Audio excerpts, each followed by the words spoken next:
Welcome to the first video in this short series. So the first thing I'm going to talk about today is breaking free from back pain. And one of the key parts of actually breaking free from back pain is the identity that people with back pain often build up around an extended period of time. And this for me is the opportunity for you to stop being someone with a bad back. Because for a lot of people, back pain, it doesn't just stay as something that they feel. Over time, it becomes who they are. And that's a really dangerous place to be. And at the start, maybe it's just a flare-up, maybe it's a bad day, maybe it's a tweak of some sort, a moment where you caught your back or hurt your back and you thought that, oh, that didn't feel great. But then it kept happening.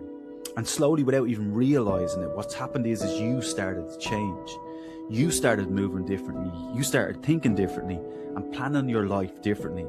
And every simple thing became a question. Can I bend down? Can I lift that? Can I sit there? Can I drive that far? Can I go for a walk? Can I play with my kids? Can I get through the day without, my back kind of kicking off? And before long, your life starts revolving around your back. And it's not because you're weak. It's not because you're lazy. It's not because you're making it up. It's because you've fundamentally lost trust. And when you lose trust in your body, your world gets smaller. Because you start saying no, you start avoiding, you start protecting, you start becoming careful with things that used to feel normal. And here's the consequence, right? The more careful your life becomes, the weaker your world becomes. And it's not just your muscles that suffer, it's your confidence, it's your belief, it's your identity, your sense of possibility. Because if you keep treating your body like it's fragile, eventually you start feeling fragile.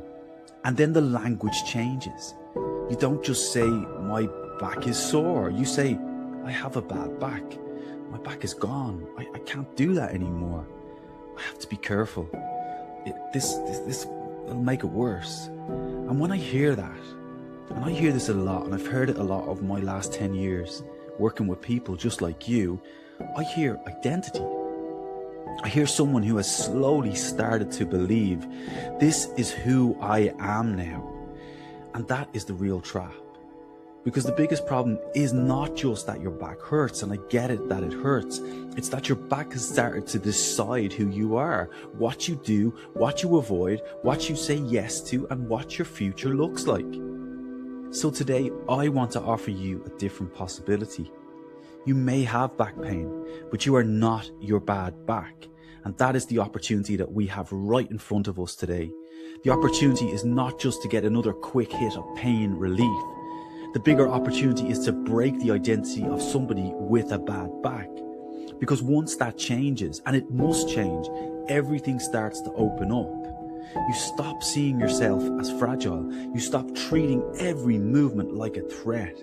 And you stop asking, what will my back allow me to do today? And you start asking better questions. And I love better questions. Why? Because if we ask better questions, we get better answers. Like, what if you're not broken? And what if you're just stuck in a pattern? What if you can rebuild trust? What if you can move with ease and freedom again? Now you might think, Paul, right, I've tried everything, and that's okay, I get it. You've probably tried lots of things. But what I'm asking you to do today is to realize that maybe all of those things that you tried came from that identity of somebody with a bad back. So I'm asking you to create a little bit of space around that old story. Because maybe the story, I have a bad back, is not serving you anymore. Maybe it made sense at the start. But if you keep repeating it every day, your body keeps listening, your mind listens, and your behavior follows. Because if you believe you're broken, you move like you're broken. And if you believe you're fragile, you live like you are fragile.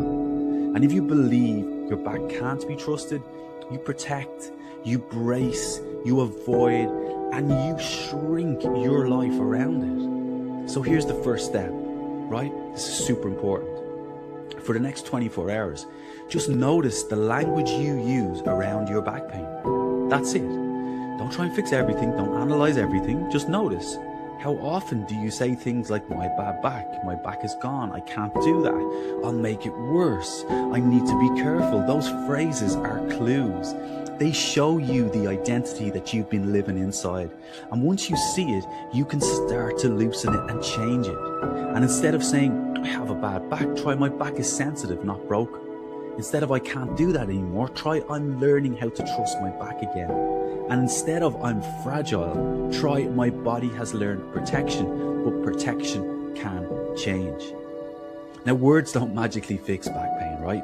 They really don't. I get that. I totally understand that. But your words reveal your beliefs, and your beliefs shape your behavior, and your behavior shapes your future. So start noticing the identity. Start noticing the story. Start noticing how often your back gets to be the boss of your life. Because you are not your bad back. You are a person who has got caught in a pattern, and patterns can change. Because you don't have to figure this out on your own. Maybe you're not broken.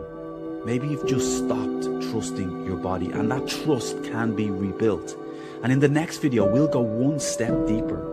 Because once you realize that you are not your bad back, the next question is, well, why does movement still feel so bad? And that's what we'll talk about next.